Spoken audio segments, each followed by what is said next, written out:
Maligayang panunood po mga karikap.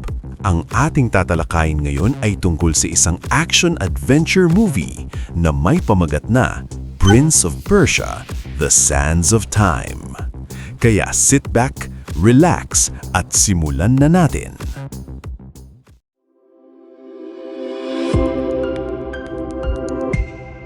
Sa mga mahihirap na lugar ng imperyo ng Persya, isang batang lalaki ang hindi sinasadyang humarang sa daan at halos matapakan ng kabayo. Ulilang lubos at kawawa, hinuli siya ng galit na mga sundalo at sinampal sa mukha. Sa harap ng galitong pangabuso, nanahimik ang mga manonood. Isang batang dumaraan lamang ang naglakas loob na maghagis ng mansanas sa matapang na sundalo na nagtagumpay na nag-divert ang atensyon nila. Matikas at mabilis ang batang to, lumalampas sa mga sundalo gamit ang kanyang bilis at galing. Ngunit sa huli, nahuli rin siya. Naghanda na ang mga sundalo na putulin ang kanyang mga kamay sa harap ng publiko, pero dumating ang hari ng Persya. Tinanong ng hari ang pangalan ng bata. Nakita ang tapang ng bata kaya nagdesisyon ang hari na kunin siya bilang anak. At naging pangatlong anak si Dastan ng hari.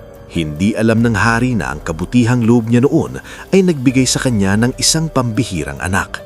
Lumipas ang 15 taon ng tulad ng kisap mata. Naging matipuno at iginagalang na mandirigma si Dastan sa hukbo. Isang araw, naharang ng mga espiyay ang isang shipment ng mga sandata. Gawa ito ng Alamut, ang banal na lungsod na neutral sa mga gulo, pero ibinebenta sa mga warlords sa kalapit na aharian.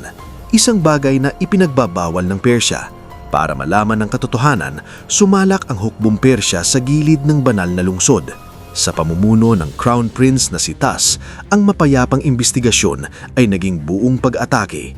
Para mabawasan ang mga biktima sa kanyang tropa, pinangunahan ni Dastan ang maliit na grupo patungong side gate kung saan mas mahina ang depensa.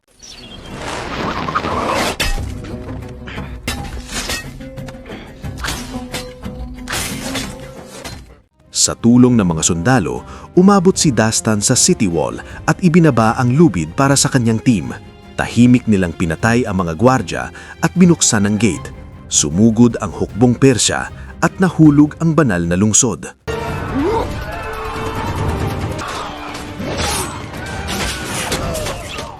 Nang mabalita ang pagbagsak ng gate, inutusan ni Princess Tamina ng Alamut ang kanyang mga tapat na katulong na tumakas na dala ang banal na artifact, pero naharang siya ni Dastan. Nagsimula ang isang matinding laban. Gamit ang kanyang bilis, nakuha ni Dastan ang upper hand at nahawaan niya ang artifact. Nang buksan niya, isang magandang punyal ang lumitaw. Kinuha niya ito bilang tropeo. Na-okay ang okupasyon ng hukbo at nahuli si Princess Tamina. Naakit si Prince Tas sa kagandahan niya kaya sinabing kukunin niya bilang consort. Gustong mamatay ni Tamina kaysa sumunod, pero nang makita niya ang punyal sa baywang ni Dastan, nagbago ang isip niya at pumayag kay Tas. Dumating agad ang matandang hari sa lungsod at saka pinagalitan ng husto si Prince Tas. Nagduda ang hari sa kakayahan ng anak dahil sa pabigla-biglang aksyon at tinanong kung karapat-dapat itong mamahala. Para patunayan ng sarili, nangako si Tas na hahanapin ang secret forge ng sandata sa Alamut, tapos umalis mag-isa. Sa kalye, nakasalubog niya si Dastan at binigyan ng luxurious ceremonial robe bilang regalo para sa royal banquet that night. Sa gabi ng banquet, pinuri ng matandang hari sa publiko ang tapang ni Dastan sa pagkuha ng lungsod at hinila siya sa gilid para pag-usapan ang pilosopiya ng pagiging hari. Nakakainis ito sa pangalawang prinsipe. Inabot ni Dastan ang robe mula kay Tus. Pero pagkatapos isuot ng hari, lumabas ang puting usok mula sa katawan niya at bumagsak.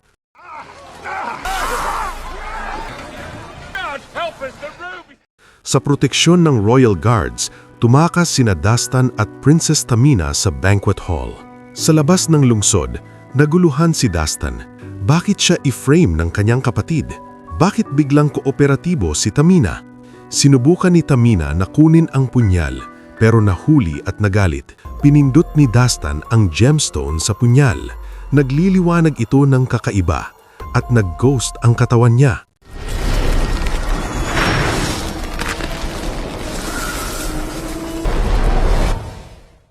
Nanggagaling muli sa harap ng mga mata niya ang laban nila ni Tamina.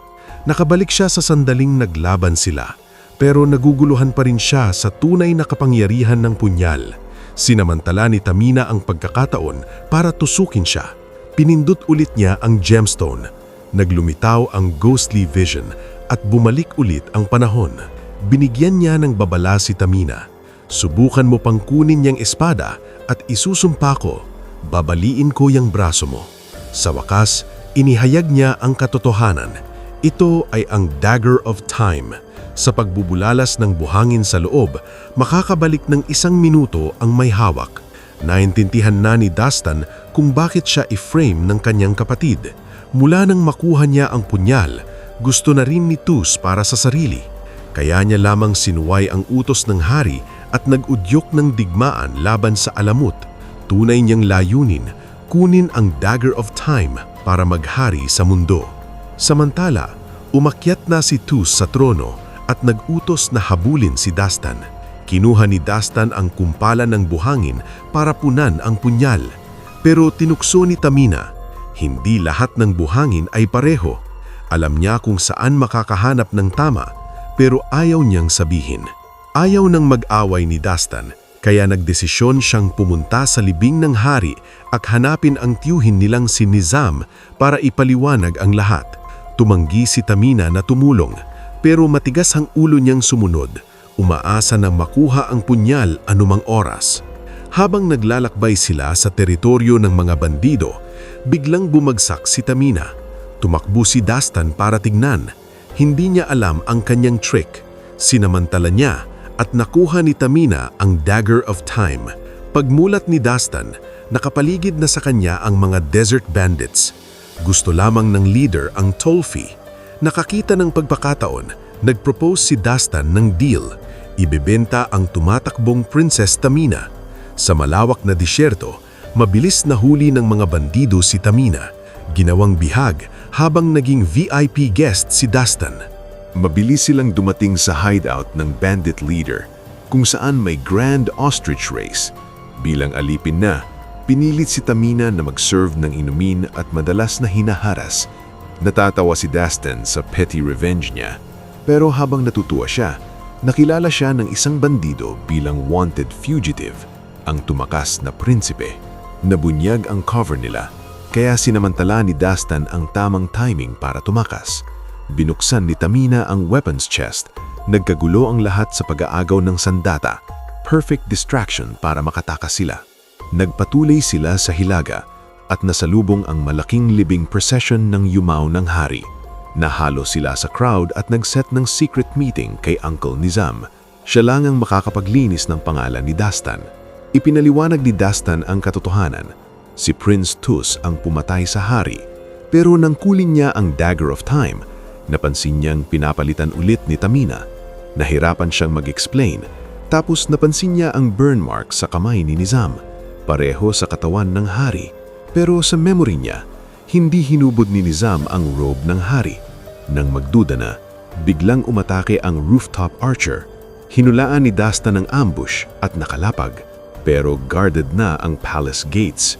Sa kabila ng odds, nakaligtas siya.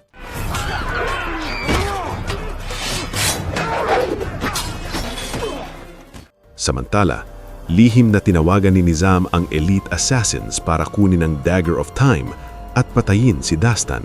Habang tumatakbo, natuklasan na ni Dastan ang tunay na salarin, hindi si Tus, kundi ang mukhang mabait na Uncle Nizam. Siya ang nagbigay ng poisoned robe kay Tus at si Tus ang nagbigay kay Dastan. Pero bakit gusto ni Nizam ang punyal? Kahit 1 minuto lang ang rewind, hindi siya magiging hari. Sa wakas, inihayag ni Tamina ang tunay na kapangyarihan ng punyal. Sa ilalim ng banal na lungsod ay nakahiga ang colossal na hourglass, ginawa ng mga bahala. Sa pagtusok ng punyal sa hourglass, makaka-travel ang may hawak sa anumang punto ng panahon. Narinig ito, naalala ni Dastan ang kwento ng kanyang ama. Noong bata pa ang matandang hari, naghunting siya at inatake ng halimaw, pero hindi dapat maging hari si Nizam. Kung makabalik siya sa sandaling yon, hindi na lang niya ire-rescue ang hari at magiging kanya ang trono.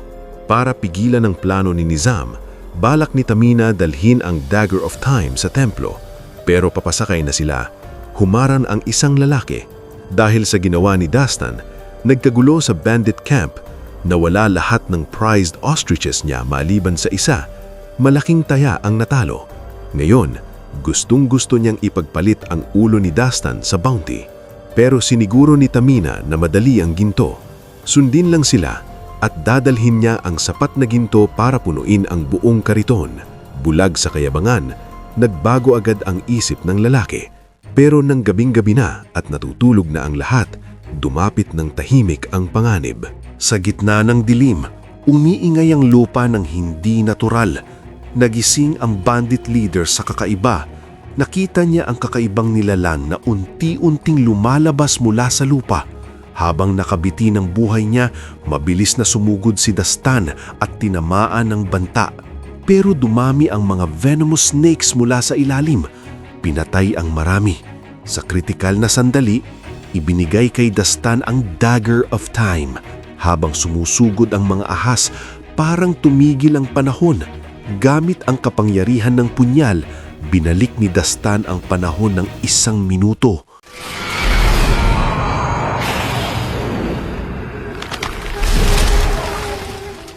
Ngayon, alam na niya ang pattern ng atake. Tama at presiso ang bawat hawak niya. Hindi na safe ang camp kaya umalis sila agad. Pagsikat ng araw, dumating sila sa templo. Lahat ng villagers pinatay na sa loob. May nauna na sa kanila. Bago pa sila makagalaw, dumating ang cavalry unit. Pinangunahan ni Prince Garciv. Dumating para arestuhin si Dastan at hirapin sa korte. Papatawid na sila kay Garciv. Umulan ng arrows mula sa itaas. Hindi nakailag ang prinsipe at bumagsak. Lumitaw ang mga attackers. Assassins na ipinadala ni Nizam.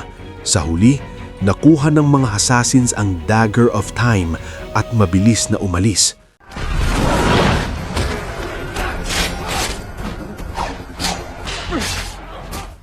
Ngayon na hawak ni Nizam ang punyal, malapit na siyang matapos ang matagal niyang plano. Inutusan niyang maghukay sa banal na lungsod hanggang mahukay ang Divine Hourglass. Inilagay niya ang punyal sa tuktok ng tower, naghihintay na matapos ang excavation. Samantala, dumating din sina Dastan sa lungsod. Naghiwa-hiwalay sila sa 3 team, pero pagbukas ng palace doors, umulan ng throwing blades. Buti na lang umilag ng husto ang bandit leader. Nakita niyang gusto ng kaaway maglaro ng blades kaya sinubukan niya ang sariling galing.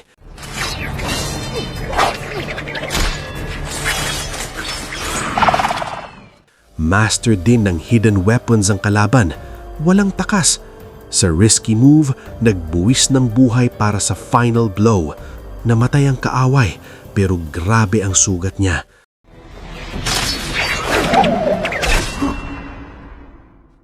Sa huling lakas, itinapon niya ang Dagger of Time sa bintana. May naghihintay sa ibaba para saluhin. Nang dumating si Nizam sa tower, wala na ang punyal. Galit na galit, inutusan niyang habulin ang magnanakaw. Mabilis silang nakapalibot sa suspect, pero nalaman nahulog sila sa trap ni Dastan. Kasabay noon, nakalusot si Dastan sa palas at nakipagkita sa kuya niyang si Tus. Sinabi niya ang lahat pero ayaw maniwala ni Tus. Para patunayan, ginamit ni Dastan ang Dagger of Time para magpakamatay. Dumating si Nizam noon pero nagduda na si Tus sa tiyuhin niya kaya pinindot niya ang gemstone.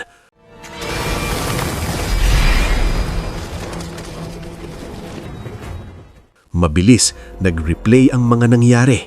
Binalik niya ang panahon ng 1 minuto. Ngayon, naniniwala na siya kay Dastan at pinigilan siyang magpakamatay. Pero hindi papayag si Nizam. Walang pagdadalawang isip, itinusok ni Nizam ang kanyang espada kay Tus. Pinatay ang sariling pamangkin sa lugar.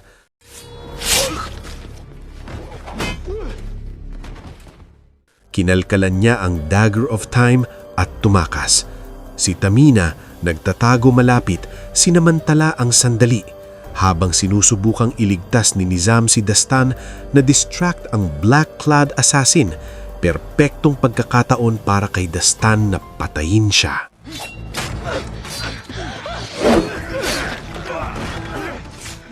Sa malapitan, napansin nila ang tattoo ng assassin. Dating guardian ng templo siya. Kaya pala alam ni Nizam ang tunay na kwento ng punyal. Para pigilan siya, hinintay ni Tamina si Dastan sa secret underground passage. Alam lamang ng mga guardian. Inutusan niya si Dastan na sundin ang bawat hakbang niya ng mabuti. Kahit maingat sila, ang excavation ng nagdulot ng gumugulong debris nag-activate ng hidden mechanism. Nakaligtas si Tamina, pero nahulog si Dastan sa slope ng umaagos na buhangin.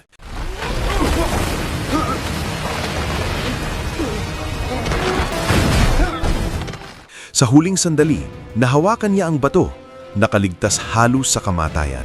Habang naglalakbay sa malalim, ambushed sila ng leader ng assassins. Matinding laban, walang nanalo, pero may advantage ang assassin, mga venomous snakes niya. Habang lalong nalilito si Dastan, dumating si Tamina.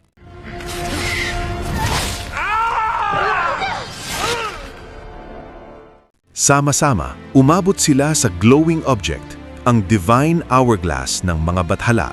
Pero andun na si Nizam. Hindi kayang tapatan ng lakas ni Dastan, pero madali siyang niloko ng tuso nitong isip. Nakita ni Tamina ang panganib. Tumakbo para pigilan si Nizam, pero itinulak siya sa bangin. Nahawakan ni Dastan ang kamay niya, pero wala siyang lakas para hilahin pataas. Sa huli, nadulas siya at bumagsak sa kalaliman.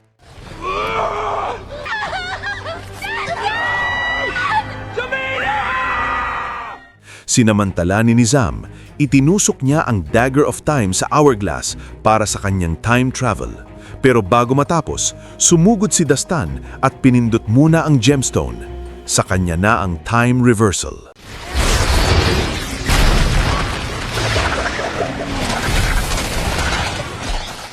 Nag-flash ang mga eksena ng nakaraan.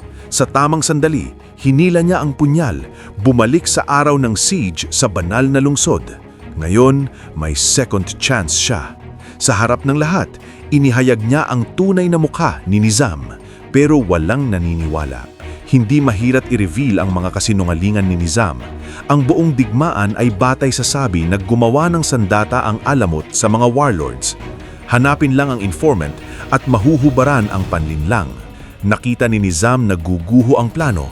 Galit na galit, sinubukang patayin si Dastan.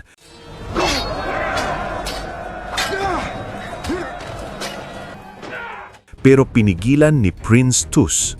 Sa huli, namatay si Nizam sa kalye at tinanggap na ng lahat ang katotohanan. Personal na humingi ng paumanhin si Prince Tus kay Princess Tamina para sa pangwalang humpay na kapayapaan. Iminungkahin niyang magpakasal ang prinsesa kay Dastan. Kinuha ni Dastan ang Dagger of Time at dinala siya sa labas para sa private talk. Kahit hindi niya sinabi na galing siya sa hinaharap, naintindihan ni Tamina ang pagkakaibang kapangyarihan ng punyal. Nakita ang taos-puso sa mga mata niya, tinanggap niya ang proposal.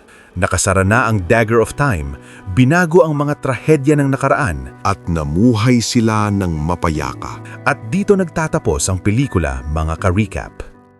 Kung nagustuhan nyo ka-recap ang movie recap natin ngayon, ay inaanyayahan kita na mag-subscribe at pakipindot na din ng notification bell para palagi kang updated sa mga susunod naming videos. Maraming salamat sa panonood. Hanggang sa muli!